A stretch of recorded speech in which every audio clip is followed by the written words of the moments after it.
नमस्कार, एक बार फिर से आप सभी का स्वागत है। इस वीडियो के माध्यम से मैं कर्नाटक हाई कोर्ट का एक जजमेंट आप लोगों के साथ शेयर करने वाली हूँ। जजमेंट बहुत ही ऐतिहासिक है। अगर आप लोगों को लगता है कि पति पत्नी एक साथ एक घर में रहते हुए तलाक नहीं ले सकते हैं, तो ये वीडियो आपके लिए बहुत ही इम्पॉर्टेंट होने वाला है। इस वीडियो को आप लोगों के साथ शेयर करने का मेरा मकसद ये बिल्कुल भी नहीं है कि आप लोग तलाक लें या मैं डाइवोर्स को बढ़ावा दे रही हूँ। ये वीडियो उन लोगों के लिए यूजफुल है जो अपने रिश्ते में सफ़र कर रहे हैं, एक दूसरे से अलग होना चाहते हैं और वो ऐसे मार्गदर्शन की तलाश में हैं या इस तरह के जजमेंट को ढूंढ रहे हैं जो उनके इस समस्या का समाधान कर सके। अगर आप ऐसे रिलेशनशिप में हैं जिससे अलग होना चाहते हैं आप, और आप एक साथ एक पति के घर में ही रह रही हैं और सोच रहे हैं कि अगर पति पत्नी दोनों एक साथ एक घर में रहते हैं तो ऐसे में उन्हें डाइवोर्स फाइल करेंगे अगर, तो तलाक मिलेगा नहीं, क्योंकि तलाक लेने के लिए पति पत्नी दोनों का एक दूसरे से अलग रहना जरूरी है। उसके बाद ही कोर्ट तलाक की याचिका पर सुनवाई करता है और पति पत्नी को डाइवोर्स मिलता है। कर्नाटक हाई कोर्ट के इस जजमेंट में पति पत्नी दोनों ने म्यूचुअल डाइवोर्स फाइल किया एक साथ एक घर में रहते हुए, और हाई कोर्ट ने उन्हें तलाक भी दे दिया। तो जबकि फैमिली कोर्ट में याचिका लगाई गई थी तो इस आधार पर खारिज कर दिया था कि पति पत्नी दोनों एक ही घर में रहते हैं, घर साझा करते हैं, इसलिए वो डाइवोर्स फाइल नहीं कर सकते। आमतौर पे यही होता भी है कि अगर पति पत्नी को एक साथ अगर तलाक लेना है तो वो कम से कम 6 महीने से या 1 साल से एक दूसरे से अलग होने चाहिए, या जितने अधिक समय से वो एक दूसरे से अलग रहते हैं उतना ही ज़्यादा उनका केस जो है वो स्ट्रांग हो जाता है डाइवोर्स फाइल करने के लिए। क्योंकि न्यायालय को लगता है अगर बहुत सालों से ये लोग अलग रह रहे हैं, एक दूसरे से मिले जुले नहीं है, बातचीत नहीं हो रही है और संबंध वापस बनने के, रिलेशनशिप फिर से डेवलप करने का कोई विकल्प इनके पास अब नहीं बचा है, तो ऐसे मामलों में इजिली डाइवोर्स मिल जाता है। लेकिन जैसा कि अभी देखने को मिल रहा है कि दिन प्रतिदिन कोर्ट का रवैया जो है वो बदलता जा रहा है। फैमिली लॉ में बहुत ही सारे ऐतिहासिक जजमेंट आए हुए हैं, पति के फेवर में भी और पत्नी के फेवर में भी। इस मामले में भी कुछ ऐसा ही हुआ, जिसकी सुनवाई जस्टिस कृष्णा यस दीक्षित द्वारा की जा रही थी, जिसमें ये महत्वपूर्ण फैसला सुनाया गया। जजमेंट का लिंक मैं आपको वीडियो के डिस्क्रिप्शन बॉक्स में दे दूंगी, जहां पर डिटेल में जाकर आप पूरे जजमेंट को पढ़ सकते हैं और पूरा मामला क्या था उसे डिटेल में समझ सकते हैं। अगर आपके लिए ये जजमेंट यूजफुल हो या इस तरह की परेशानी से आप भी जूझ रहे थे, तो इस जजमेंट का यूज करके आप अपने मामले में राहत भी पा सकते हैं। संबंधित जजमेंट में हाई कोर्ट ने इस बात पर जोर देते हुए फैसला सुनाया कि किसी वैवाहिक जोड़े की याचिका जो है तलाक की, इसलिए सुनवाई करने से खारिज नहीं की जा सकती, इसलिए खारिज नहीं की जा सकती कि वो दोनों एक ही घर में रह रहे हैं, घर साझा कर रहे हैं। अगर पति पत्नी दोनों एक घर में रहते हुए भी म्यूचुअल डाइवोर्स लेना चाहते हैं तो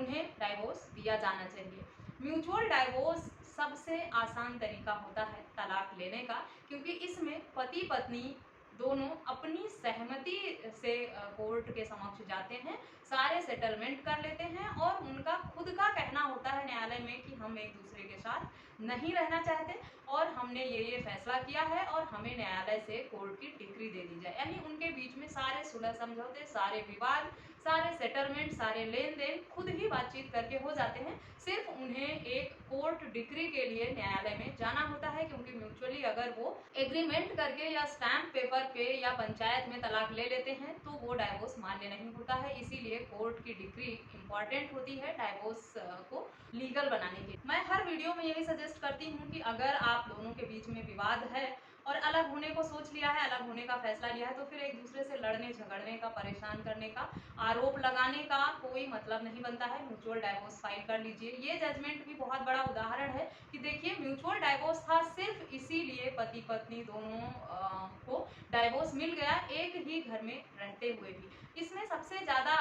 लड़कियों को इस जजमेंट से बहुत राहत मिलेगा कि उनको ये लगता है कि तलाक फाइल करने के लिए मायके जा नहीं सकती, कहीं और रह नहीं सकती हैं, क्योंकि वर्किंग नहीं है, घर का सपोर्ट नहीं है। उन्हें लगता है कि अब वो यहाँ से कहीं और लाइफ में आगे बढ़ना चाहती हैं, पर वो कहाँ से रहकर डाइवोर्स फाइल करें। उनको लगता है कि अगर वो रिलेशनशिप में हैं या किसी रिलेटिव या मित्र के यहाँ जाकर वो डाइवोर्स फाइल करती हैं तो बाद में उनके पति लोग यही आरोप लगा देते हैं कि ये लिव इन में रहती हैं, किसी और के साथ रह रही हैं, और जिस रिश्तेदार या परिवार के साथ रहती हैं उसी पर ये आरोप लग जाता है कि उन्होंने ही डाइवोर्स के लिए उकसाया है या उनका अफेयर चल रहा है मेरी पत्नी के साथ, इसलिए ऐसे में लड़कियों की कोई मदद भी नहीं करना चाहता चाहते हुए भी, और वो घर में रह के डाइवोर्स ले नहीं सकती। लेकिन ये बहुत बड़ा उदाहरण है ऐसे लोगों के लिए कि अगर उनके बीच में विवाद है और वो अलग होने की सोचे हैं तो म्यूचुअल डाइवोर्स एक घर में एक साथ रहते हुए भी फाइल कर सकते हैं, और न्यायालय फैमिली कोर्ट से अगर राहत नहीं मिलती है तो आप इस जजमेंट के आधार पर हाई कोर्ट में जा सकते हैं और हाई कोर्ट से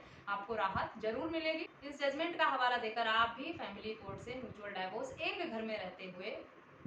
पा सकते हैं। हाई कोर्ट ने यह भी कहा कि पति पत्नी अगर एक दूसरे के साथ एक ही घर में रह रहे हैं और तलाक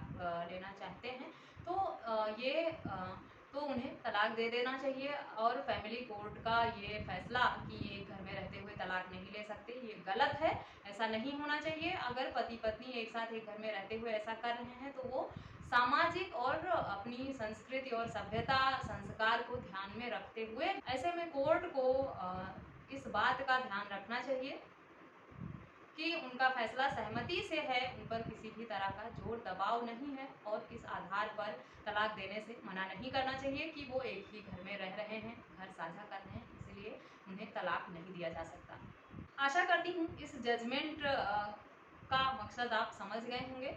अगर आप तलाक लेना चाहते हैं सहमति से तो एक घर में एक साथ एक छत के नीचे रहते हुए भी आप इस जजमेंट के आधार पर तलाक फाइल करके कोर्ट से डाइवोर्स ले सकते हैं। बस आपको म्यूचुअल डाइवोर्स फाइल करना होगा। कॉन्टेस्टेड डाइवोर्स अगर आप फाइल करते हैं तो उसमें विवाद बढ़ते बढ़ते कई साल आपको लग जाते हैं न्याय मिलने में, और ऐसे में आपका समय और पैसा दोनों वेस्ट होता है। तो बेहतर विकल्प है कि अगर अलग होने की सोची है तो सारी गलतफहमी, सारा गुस्सा और सारी नाराजगी को खत्म करके एक दूसरे को माफ करके म्यूचुअल डाइवोर्स फाइल करके ही अलग हो जाना चाहिए और अपनी लाइफ को अच्छे से खुशी खुशी जीना चाहिए। आशा करती हूँ ये जानकारी आपके लिए यूजफुल होगी। इस तरह की किसी अन्य टॉपिक पर अगर आप जानकारी चाहते हैं तो मुझे ईमेल, व्हाट्सएप या कमेंट करके पूछ सकते हैं। संपर्क के सभी माध्यम आपको वीडियो के डिस्क्रिप्शन बॉक्स से मिल जाएंगे। इस वीडियो में बस इतना ही, मिलते हैं नेक्स्ट वीडियो में, तब तक के लिए थैंक यू एंड बाय।